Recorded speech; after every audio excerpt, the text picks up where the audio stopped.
Bonjour Mounir Satouri, bienvenue dans ce podcast. Bonjour Bruno, merci à vous de m'inviter. Donc c'est votre premier mandat. Quelle fut votre première réaction en arrivant au Parlement européen? C'est mon premier mandat au Parlement européen. J'ai eu le plaisir et la chance de siéger au Conseil régional d'Île-de-France. Je n'avais jamais mis les pieds au Parlement, que ce soit dans le siège à Strasbourg ou à Bruxelles, pour plein de raisons, c'était pas voulu. Ce qui m'a surpris, c'est le gigantisme. J'étais perdu en fait. Heureusement que je ne me suis pas arrivé seul, que c'est une élection de liste et qu'on est arrivé à plusieurs. Et je dois dire que le collectif est vachement utile dans ce mandat de Parlement européen parce que on travaille chacun sur des sujets en particulier et c'est l'addition du collectif qui fait à la fois les victoires, la mobilisation, la motivation. Et donc, moi, j'ai aucun sens de l'orientation et ça a été très pénible les premières semaines. Et puis, le gigantisme des lieux est aussi lié à la complexité des procédures, des négociations. Vous êtes membre d'un groupe dans une délégation nationale, vous vous retrouvez la plupart du temps le seul député national parmi ceux de votre groupe dans la commission. Après, il faut identifier, comprendre les priorités des autres députés, d'abord français, des autres groupes européens, des autres groupes. Et comme il n'y a pas de majorité au Parlement européen, quand vous êtes en charge d'un dossier ou que vous participez comme représentant de groupe, vous participez à construire des majorités. Et donc, c'est beaucoup d'échanges, beaucoup d'écoute, beaucoup de compréhension pour pouvoir, à chaque étape, trouver les compromis positifs. Et je dois dire que c'est une culture qui peut surprendre au début les élus français que nous sommes, parce qu'on n'est pas habitué à ça. Moi, j'ai siégé au Conseil régional 10 ans, d'abord dans la majorité, ensuite dans l'opposition. Et il n'y a pas de co-construction, on est bloc contre bloc. Quand vous faites partie de la majorité, vous élaborez les positions de la majorité et vous vous disciplinez. Quand vous faites partie de l'opposition, vous vous opposez à la majorité et vous perdez. La culture au Parlement européen est différente. Et de ce point de vue-là, c'est réellement un super mandat. Vous êtes membre de la commission emploi et affaires sociales. Pourriez-vous nous décrire votre activité? Alors, la commission emploi produit du texte, c'est une commission législative qui produit des textes qui, la plupart du temps, se retrouvent dans le quotidien des Françaises et des Français, comme des Européens et des Européennes, sans forcément que ça se voit. C'est peut-être ça la difficulté supplémentaire de l'Union européenne, c'est qu'elle est parfois si présente dans le quotidien de nos concitoyens, mais si éloignée dans sa capacité réellement à se faire exister. Et donc, durant ce mandat, moi, j'ai pris le chemin à la suite de la négociation autour des systèmes de sécurité sociale, la coordination de nos systèmes de sécurité sociale. On n'a toujours pas trouvé de compromis avec le Conseil parce que nous ne délibérons pas tout seuls, on est co-législateurs. Et ce texte concerne des millions d'Européens. D'abord les frontaliers, ceux qui habitent à côté d'une frontière d'un autre État et qui travaillent de l'autre côté, ceux qui se déplacent dans un autre État que là où ils résident habituellement pour travailler et reviennent à la fin de leur contrat. Et donc la question dans ce sujet, c'est comment les droits sociaux suivent le travailleur. Quand vous avez travaillé en Belgique, vous avez cotisé là-bas et que vous revenez en France, comment est-ce que vous êtes pris en charge? Quand vous êtes frontalier et que vous travaillez de l'autre côté, votre système de sécurité sociale, vos systèmes de chômage. Et en réalité, c'est des millions de Françaises, d'Européennes et d'Européens, des dizaines de milliers de Français et de Françaises qui sont concernés. Et donc, l'aboutissement de texte, l'amélioration des droits, le fait de pouvoir transférer ces droits aux assédiques, d'être couvert alors que vous travaillez dans un autre État, c'est des choses du quotidien. On a construit un grand marché au sein de l'Union européenne, et il faut que les droits sociaux suivent. J'ai eu le plaisir d'être rapporteur du Fonds de transition juste. C'est un nouveau fonds européen, au même titre que le Fonds social européen ou les autres fonds régionaux. Et le Fonds de transition juste a pour idée de dire il y a des régions en France, en Europe, qui sont beaucoup plus enfermés dans les énergies fossiles que d'autres. Et donc, pour ces territoires-là, la transition va nécessiter plus d'efforts, plus de moyens, plus d'accompagnement. Et donc, il faut un dispositif ad hoc qui accompagne ces territoires vers la transition. Et donc, le Fonds de transition juste a cet objectif Au début, la Commission et le Conseil avaient prévu 7 milliards. Dans la négociation avec le Parlement, on était monté jusqu'à 44 milliards sur la programmation. Bon, la Covid, le plan de relance ont fait que c'est revenu à la baisse. On est à 17 milliards aujourd'hui. Et donc, ce fonds de transition juste, au début, moi j'ai pris ma mission de rapporteur à la commission emploi, avait pour objectif d'aider les entreprises à changer leur outil productif et à s'adapter à une nouvelle industrie, parce qu'on va sortir, l'objectif est de sortir des énergies fossiles.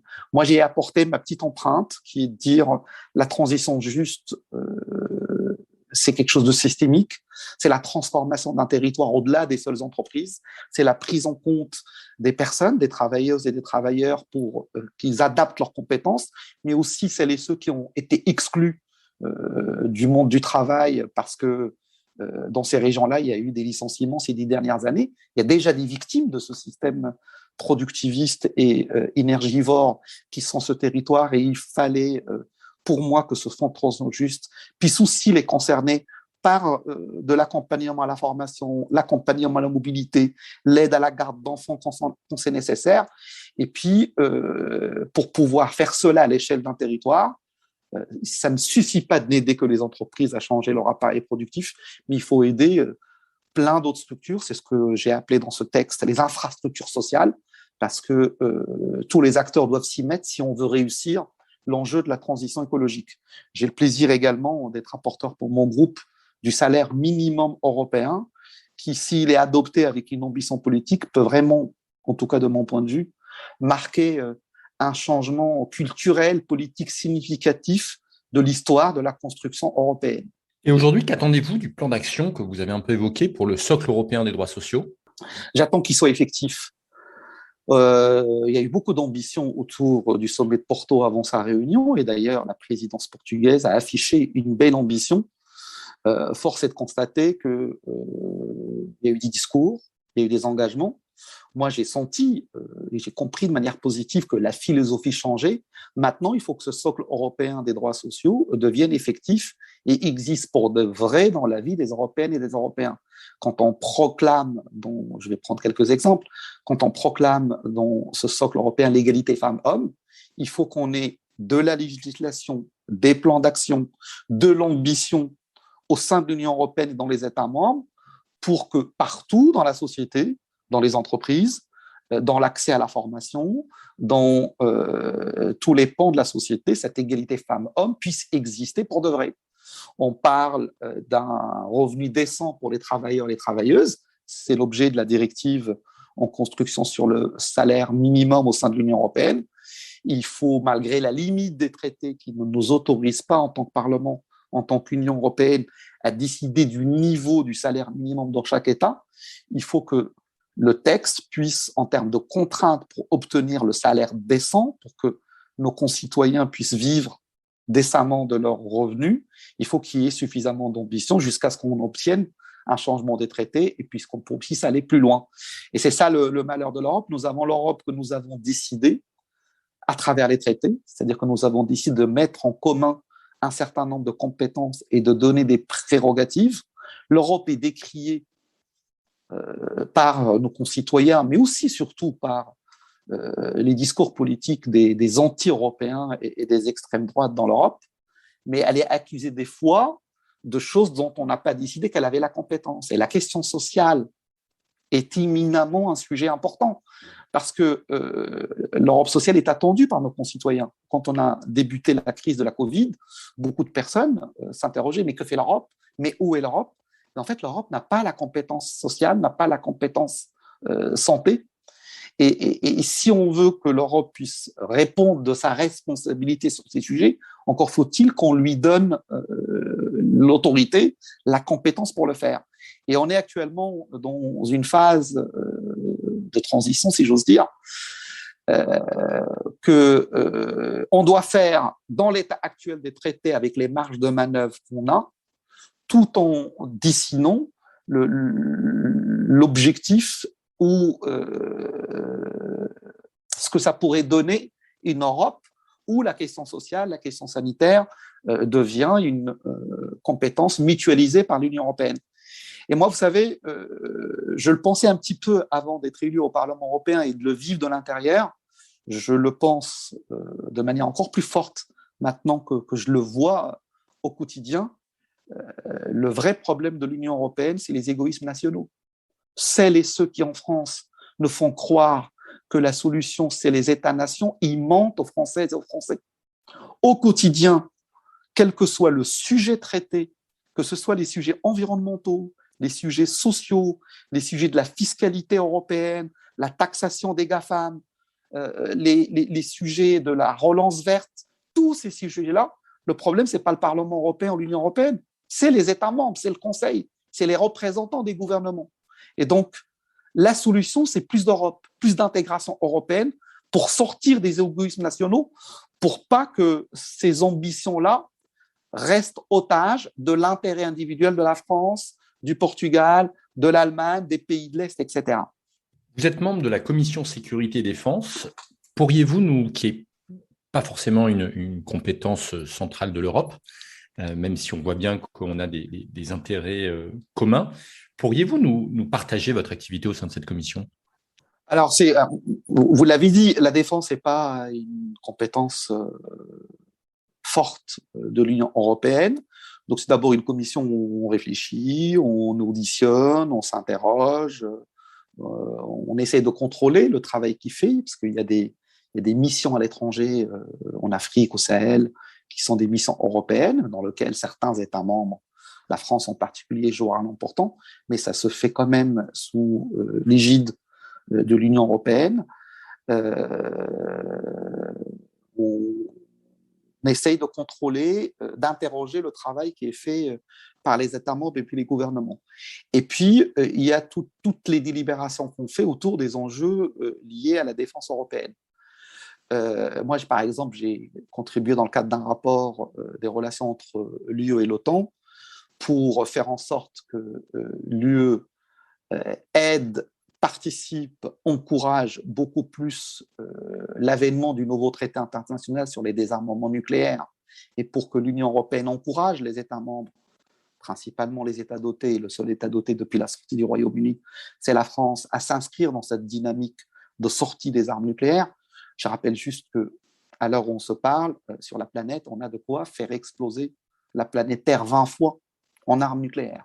Et donc, l'arme nucléaire est un danger important pour la survie de l'humanité et de la vie sur la planète Terre. Et on ne peut plus se contenter de traités de non-prolifération où les grandes puissances du monde essayent de garder l'équilibre. Et on doit collectivement s'engager. Et aujourd'hui, il y a un traité qui s'appelle le TIAN, qui est une norme de droit international qui dit que posséder, investir, faire de la recherche dans les armes nucléaires est illégal du point de vue du droit international.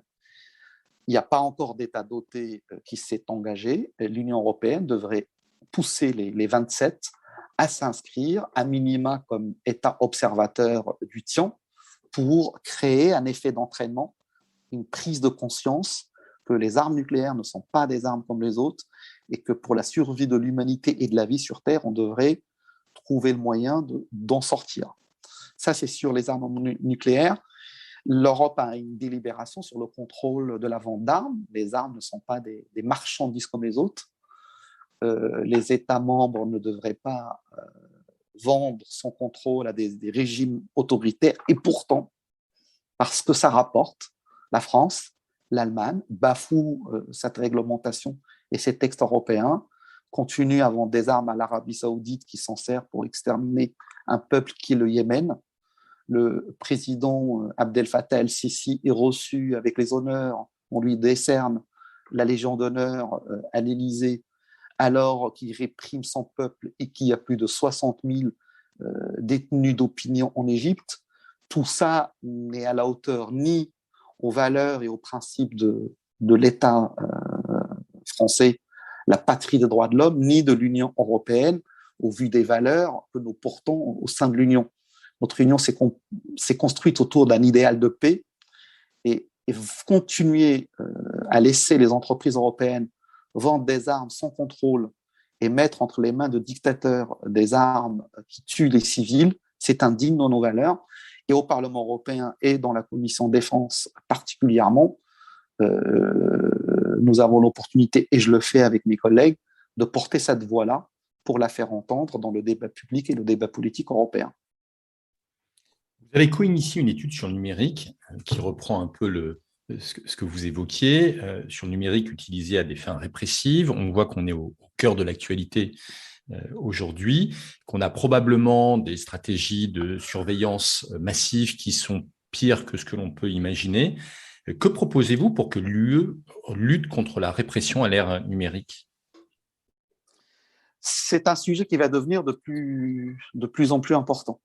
Et d'ailleurs, l'actualité récente de la semaine nous en fait la démonstration. On doit réguler ces marchés-là. On ne peut pas continuer à laisser les géants du numérique contrôler nos vies, surveiller nos actes. Et puis surtout, on ne doit pas autoriser leur vente à des régimes autoritaires. D'abord, moi, dès que le scandale récent a été connu, j'ai demandé à ce qu'il y ait une commission d'enquête du Parlement européen, parce qu'il y a au moins un État européen qui est concerné par ces écoutes illégales. Et puis, on a des dispositifs de sanctions au sein de l'Union européenne pour les pays tiers avec qui nous commerçons, avec qui nous avons des relations de voisinage, des relations géopolitiques, parfois même des relations de co-développement. Il doit y avoir, pour celles et ceux qui auraient utilisé ces écoutes illégales, des sanctions qui soient prises pour marquer de manière importante le coût. Et puis, nous devons réglementer la vente de ces technologies-là. Ce n'est pas des technologies comme les autres. Le gain et la recherche du profit ne doivent pas tout justifier. Et il faudrait qu'on ait des textes qui puissent réguler ce type de commerce. Et pour le coup, on est en plein dans ce qui est déjà des compétences européennes. On n'a pas besoin de changement de traité pour ça. On a besoin de volonté politique. On a besoin que les opinions publiques européennes, et je salue le travail mené par les associations, les ONG en la matière. La médiatisation et le travail qu'ont fait les journalistes est important puisque ça permet de populariser ces difficultés-là. Et il doit y avoir suffisamment de pression pour les États membres et les dirigeants européens pour qu'une législation à la hauteur soit prise et puis surtout pour qu'il y ait des contrôles et des sanctions parce que sinon, ça ne servirait à rien. On a eu ce débat il y a quelques années quand on a connu les effets du terrorisme, les assassinats en France et ailleurs en Europe. On a eu un grand débat de société. Faut-il renoncer à une partie de nos libertés pour pouvoir protéger nos vies ? Et force est de constater que quand les garde-fous pour protéger nos libertés, nos données personnelles ne sont pas suffisamment forts, les abus sont possibles. Et on ne peut pas accepter qu'on soit dans une société de la surveillance totale et où nos libertés régressent. L'histoire de l'humanité, c'est plus de liberté, plus de garantie, plus de justice, et pas l'inverse. Et donc, aucune cause ne doit justifier qu'on renonce à ce point à nos valeurs et à nos principes. Suite à la mort d'un livreur à Rouen, vous avez appelé à réguler ce modèle d'exploitation. Où en est l'Europe sur les travailleurs des plateformes ? On est au milieu du gué, si j'ose dire. Moi, j'avais été comme d'autres, choqué par cette mort, mais il y en a d'autres. Les conditions de travail dans lesquelles sont maintenus ces livreurs sont scandaleuses et il doit y avoir une régulation. Et on vient d'adopter, au mois de juillet, on vient d'adopter un texte, une initiative législative qui a posé le principe de l'inversion de la charge de la preuve pour prouver le lien de subordination. Je vais m'expliquer. Aujourd'hui, ces travailleurs-là n'ont aucune marge de manœuvre pour décider de quoi que ce soit. Ils travaillent pour le compte d'une application, d'un géant du numérique.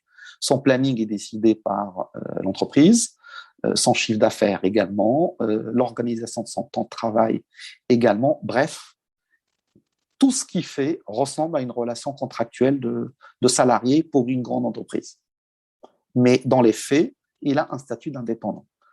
Et s'il souhaite porter plainte pour dire mais moi je décide de rien en fait, je suis pas indépendant, je suis à la limite d'être esclave. Cette entreprise devrait me considérer comme salarié et m'assurer d'avoir des droits sociaux et de cotiser pour la retraite, la sécurité sociale, l'accident de travail, etc.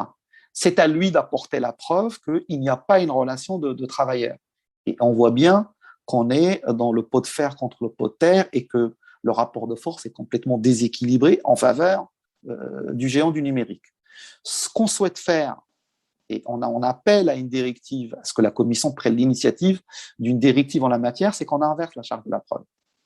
Et que ce soit à l'entreprise de prouver qu'il bénéficie de suffisamment de liberté pour organiser son temps de travail, pour choisir ou refuser sa clientèle, pour moduler sa quantité de travail, parce qu'il y a une semaine où il a du temps, il veut travailler beaucoup pour pouvoir gagner de l'argent, et une autre parce que c'est la rentrée scolaire et qu'il veut s'occuper des enfants, il puisse moduler son temps de travail. Bref, tout ce qui peut faire l'imaginaire d'un travailleur indépendant. C'est à l'entreprise de prouver que ça existe. Et si elle ne peut pas le prouver, on requalifie le contrat de prestation par un contrat de travail et du coup, on fait déclencher tout le système de protection auquel un salarié a droit. Le salarié a des devoirs, c'est celui de travailler en fonction des directives de son employeur, c'est ce que ces personnes-là font.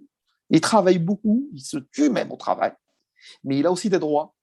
Et ces droits, c'est les congés payés, cotiser à la sécurité sociale, cotiser pour les accidents de travail, cotiser par sa retraite. Et donc, le rapport d'initiative porté par une collègue du groupe libéral Réunion, rattaché à La République en marche en France, Sylvie Brunel, a fait la moitié du travail. On a posé le principe. Et il faut que la prochaine directive puisse entériner ce principe de manière formelle afin qu'on puisse protéger les centaines de milliers de travailleurs aujourd'hui au sein de l'Union européenne et demain. Parce que on voit bien que ce qui se joue, ce n'est pas juste le sort de ces livreurs ou des travailleurs aujourd'hui des plateformes. En fait, les grandes entreprises, ces géants-là vont s'attaquer à tous les secteurs.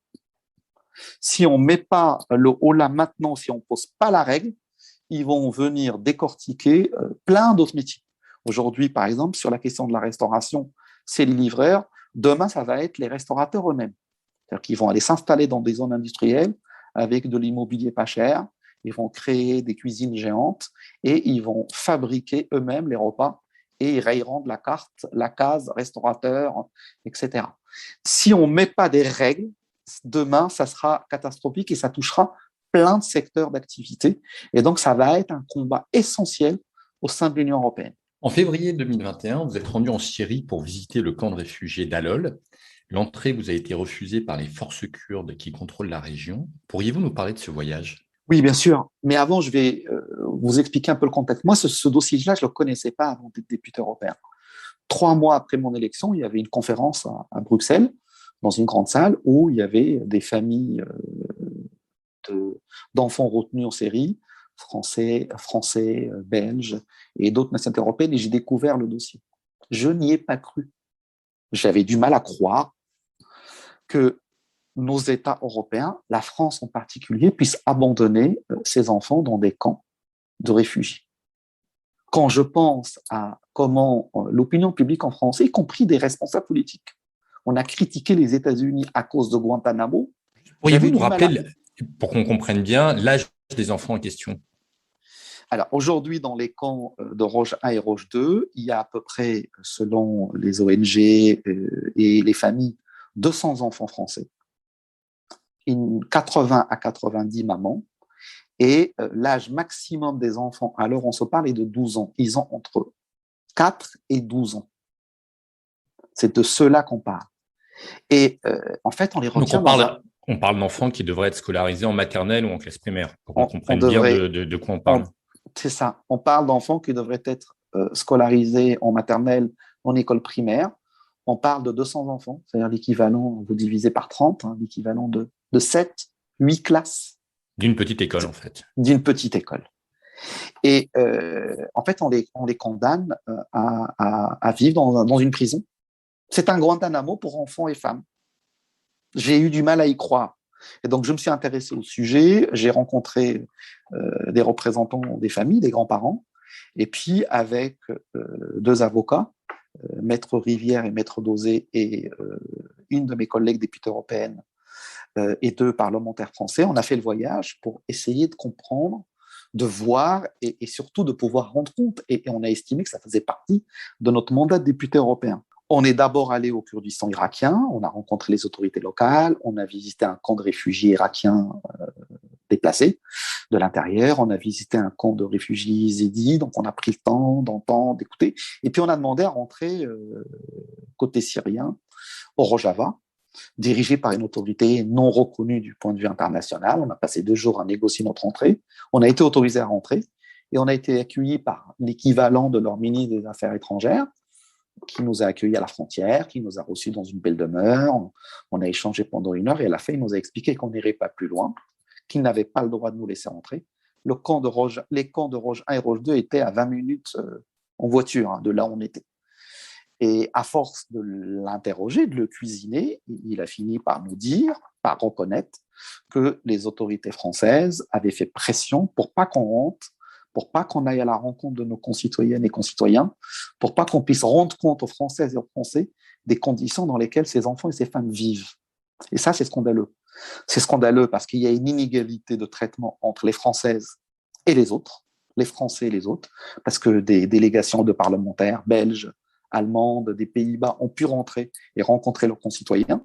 Donc, on a créé une inégalité de traitement entre les Français, Françaises et les autres. Et puis, c'est scandaleux parce qu'on nous empêche de faire notre travail de parlementaire, d'aller sur le terrain, de constater, de rendre compte.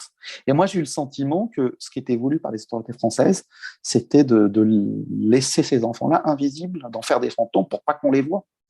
Parce que moi, j'étais prêt à faire des images, à filmer, à faire des photos pour rendre compte des conditions dans lesquelles nos concitoyens vivent. On les condamne à un crime moyenâgeux, on les a bannis de notre République. Et c'est un véritable scandale. Et ce qui me révolte le plus... Et un crime dont les enfants ne peuvent en aucun cas être responsables. Bien sûr, bien sûr. Un crime dont les enfants ne sont pas responsables. Ce n'est pas qu'ils ne peuvent pas, ils n'en sont pas responsables. Quand on est né sur place, ou quand on est arrivé à l'âge de 2 ou 3 ans, on est responsable de rien. Et même à 12 ans, on est responsable de rien. Et ce qui est terrible pour moi, c'est que quand Daesh nous a frappés, quand les terroristes nous frappent, évidemment, c'est pour connaître des morts et on a payé un lourd tribut, mais c'est aussi pour attaquer notre démocratie, nos principes, nos valeurs et détruire notre état de droit. Et quand on laisse ces femmes et ces enfants enfermés dans les camps, dans le déni de toutes nos règles de droit, quand on oublie nos principes républicains dans la gestion de ce dossier, ma tristesse, c'est qu'on accorde cette victoire à Daesh. En 2007, il y a eu une conférence internationale organisée par l'UNESCO autour des enfants combattants. Vous savez, en Afrique, les enfants soldats. Ceux-là, évidemment, n'ont pas combattu. Et la France donnait des leçons au monde entier pour le devoir de réhabilitation de ces enfants-là. Qu'est-ce qui s'est passé entre 2007 et 2021 pour qu'on change à ce point, pour que nos valeurs, pour que nos combats, pour que nos principes évoluent à ce point.